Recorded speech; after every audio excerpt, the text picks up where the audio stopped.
Olá pessoal, sejam bem-vindos novamente. No tutorial de hoje nós vamos trabalhar um pouquinho com raster de novo.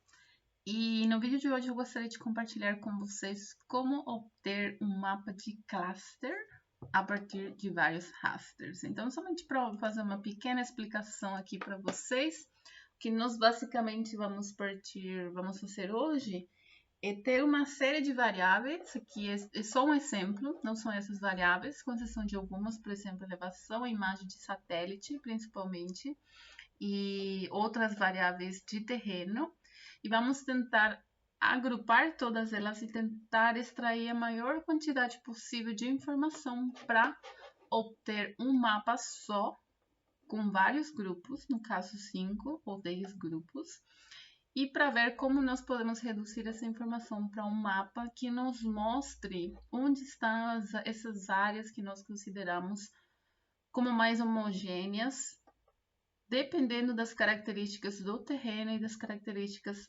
das imagens de satélite. Então, o que basicamente nós vamos fazer é isso. E o cluster é uma técnica não supervisionada, que funciona muito bem para esse tipo de informação. E como seu nome diz, ela é não supervisionada porque se encarrega de tentar encontrar padrões nos dados sem necessariamente ter uma informação a priori, por exemplo, dos grupos da sua área. Então, o que nós vamos fazer hoje, vamos chamar então primeiro as nossas livrarias. Hoje vamos usar somente dois pacotes. E eu vou chamar essa imagem aqui, que chama, vocês lembram do vídeo, né? Chamo como stack, porque ela tem várias bandas. E eu vou plotar aqui e vocês vão poder ver que ela tem, se não me engano, tem 20. Então, tem 20 layers e nesses layers nós temos 7 bandas da imagem Landsat em 5 metros. E também temos, o restante são variáveis de terreno, como por exemplo, modelo digital de elevação, declividade, aspecto, plano de curvatura, o TWI, o Relative Slope Position. Então, tem vários atributos do terreno. Então, vocês estão vendo aqui, a nossa ideia é tentar combinar toda essa informação em um mapa só, que estude a relação entre essas variáveis e que possa nos dar um mapa, um produto, falando aqui essa área é o mais homogênea possível utilizando essa métrica. E a métrica que nós vamos utilizar é a distância euclidiana. Então, já carregamos a imagem. Agora, vamos extrair os valores daquele raster. Vocês vão ver aqui, ele vai ficar na forma de... Talvez vai demorar um pouquinho. Acho que vou cancelar aqui. Não demorou nada. Então, o que ele fez, para cada um desses pixels e variáveis, ele extraiu os valores. E aí, o que eu gostaria de agora falar para vocês, o método, é que nós com análise de cluster, nós queremos agrupar toda essa informação em áreas homogêneas. Mas o que nós não sabemos muitas vezes na análise de cluster é quantos grupos homogêneos nós temos. A não ser que você faça um dendrograma e tente entender a partir da distância euclidiana entre as suas variáveis qual é o melhor grupo possível. Mas isso muitas vezes é muito subjetivo, e não só subjetivo, senão que pode, dependendo de quem está fazendo a análise, essa análise pode variar muito. Então, muitas vezes o que fazemos é utilizar alguma estatística ou algum julgamento profissional e embaçado também. Muitas vezes você sabe, não, eu quero 4 grupos por isso e esse motivo. Então, você já sabe, eu quero 4 grupos. Ou às vezes você deixa ou usa o dendrograma e fala, não, vamos ver quantos grupos eu tenho aqui, depois eu decido. Mas o melhor jeito é utilizar alguma estatística. E tem várias. Tem, por exemplo, o método elbow. Como o nome fala, o elbow é a parte do braço. Eu vou mostrar aqui a figura porque que chama elbow. E também tem outro método que chama silhouette. E tem vários outros. Mas eu vou mostrar aqui porque é o mais simples de entender, vou plotar aqui a figura que ela já está pronta. Então, esse é o método ELVO. O método ELVO, basicamente, mede a soma de quadrados dentro de cada cluster, entre os clusters, e aí ele compara. Então, o que ele faz primeiro? Ele calcula um cluster só, utilizando toda a informação que você tem. Depois ele calcula 2 clusters, e aí, ele calcula a soma de quadrados dentro do cluster. Depois ele define 3 clusters e calcula de novo a soma de quadrados. E assim por diante até um valor que você falar para ele. Então, por exemplo, eu falei aqui para ele, vamos testar 20 grupos. Vou testar 20 grupos, vou excluir os NAs, porque os NAs não me interessam. E eu vou calcular a análise de cluster aqui, pelo método de K-means. No método K-means, o que ele vai fazer é vai rodar 20 vezes e para poder obter esse valor aqui, calcular a soma de quadrados totais, e aí você vai ter com essa função que nós criamos aqui, o que você vai ter aí são os 20 valores para cada um desses clusters. Então, e de acontecer sempre, esse gráfico que se chama elbow, ele tem a figura de um braço aqui, braço e antebraço. Então, sempre à medida que você aumenta o seu número de clusters, é lógico que a soma de quadrados entre eles vai diminuir, o erro vai diminuir. Então, muitas vezes você usa esse gráfico para ver mais ou menos onde que o erro ele para de diminuir consideravelmente e você pode escolher a melhor quantidade de grupos que você achar que é mais adequada. Então, por exemplo, aqui, eu não vou escolher 2, eu não vou escolher 3 grupos, nem 4. Talvez 5, mas ainda, tipo, 5 até 10, eu tenho uma redução ainda considerável do erro. Então, eu posso escolher ou 5, ou entre 5 ou entre 10. Então, a partir dessa técnica, dessa estatística, eu posso definir que minha área, utilizando essas variáveis, tanto imagem de satélite como variáveis de terreno, que tenta representar toda a variabilidade possível daquela área, com esse gráfico eu posso falar que nessa área eu tenho ou 5 ou 10 grupos ou um valor entre eles. Então, agora o que nós vamos fazer é usar essa estatística e eu vou fazer 2 clusters, 2 grupos. Então, um com 5 grupos e outro com 10. E é o que eu fiz aqui. Então, no caso aqui, muitas vezes quando você faz o análise de cluster, geralmente você faz com número pequeno de amostras ou na forma de tabela ou de data frame.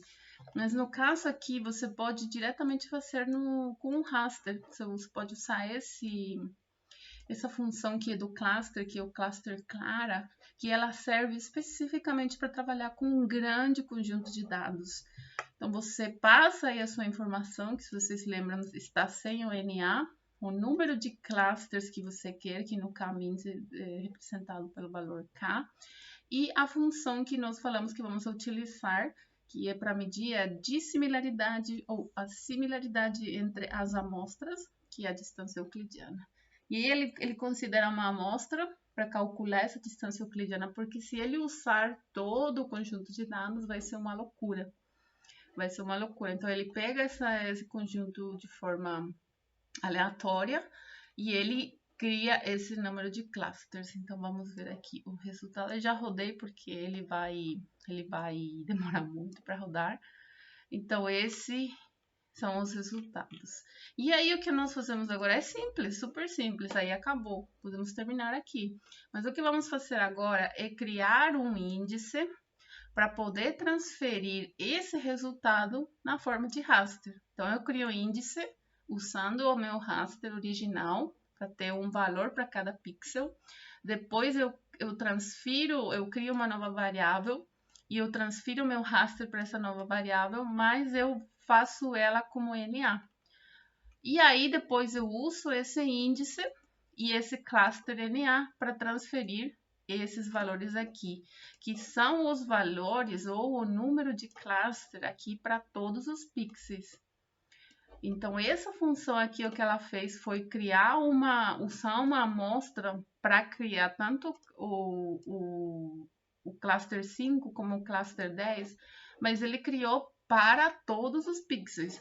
Então, o que nós temos agora é um vetor, onde nós temos todos os nossos pixels, mas temos que retransformar esse vetor para uma imagem de satélite, com linhas e colunas. Então, é isso que fazemos. Criamos um índice primeiro para ter o número de cada um de nossos pixels.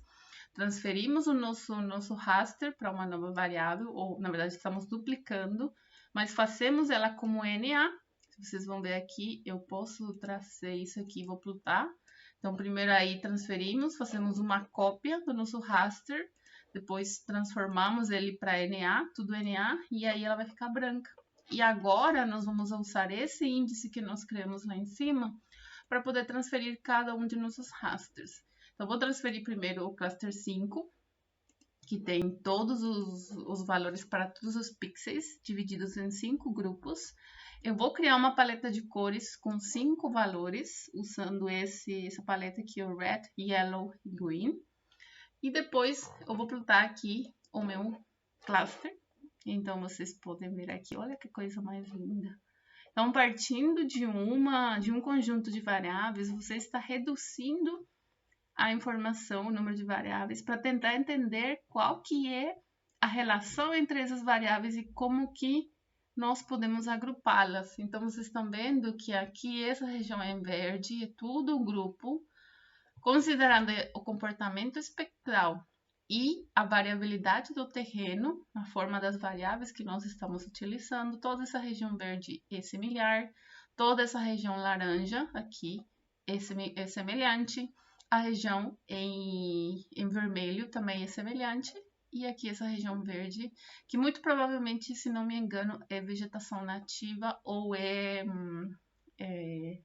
infraestrutura, construções. Então, olha que legal, vocês podem ver aí, para 5 grupos, como nós conseguimos agrupar essa informação que estava distribuída em várias variáveis.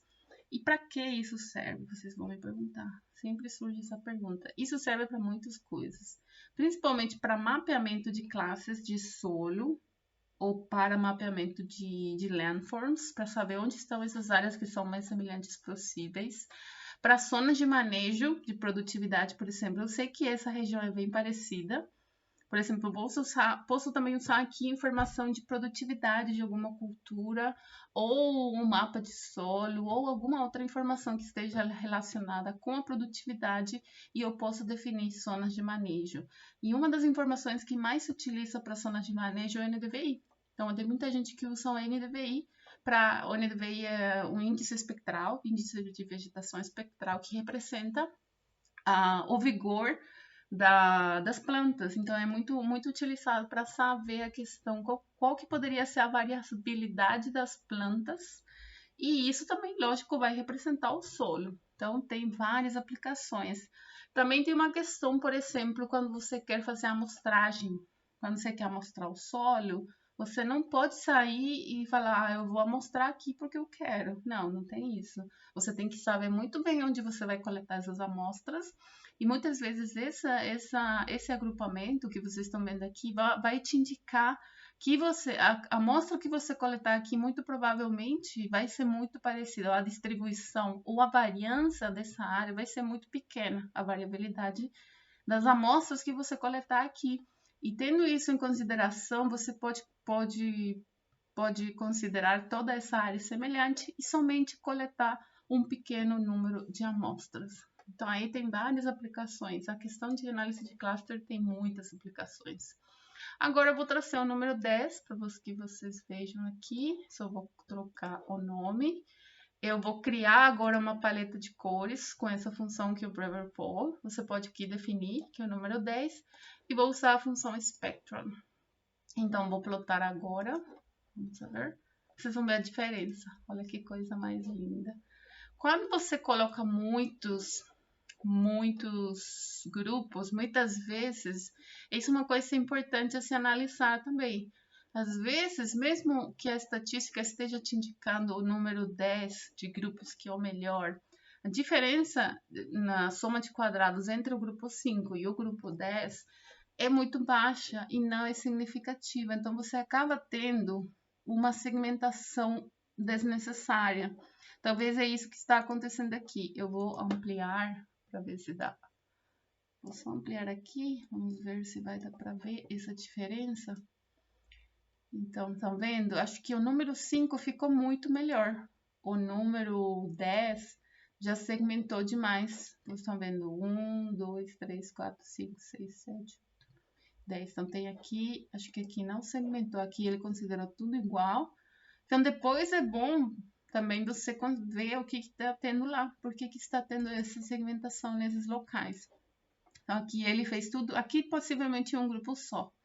Então, eu colocaria aí para dividir isso em um grupo só, esse também que vocês estão vendo. No azul, geralmente, é tudo um grupo só, que no outro foi na cor verde, grupo 5, né? Então, vocês estão vendo que o que ele fez foi somente dividir o mesmo grupo. Então, às vezes, é desnecessário. Às vezes, o número 6, o 7, já estaria bom para poder definir esses grupos.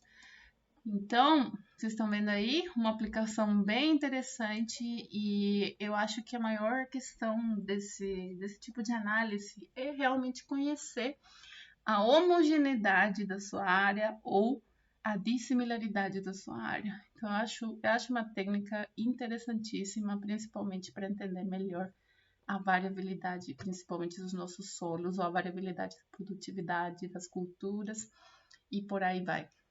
Então, eu espero que vocês tenham gostado e a gente se encontra no próximo vídeo, onde eu vou falar de uma técnica muito parecida, mas que se chama análise de componentes principais. Também pode ser entendido como uma forma de agrupar, mas não é muito recomendado para isso.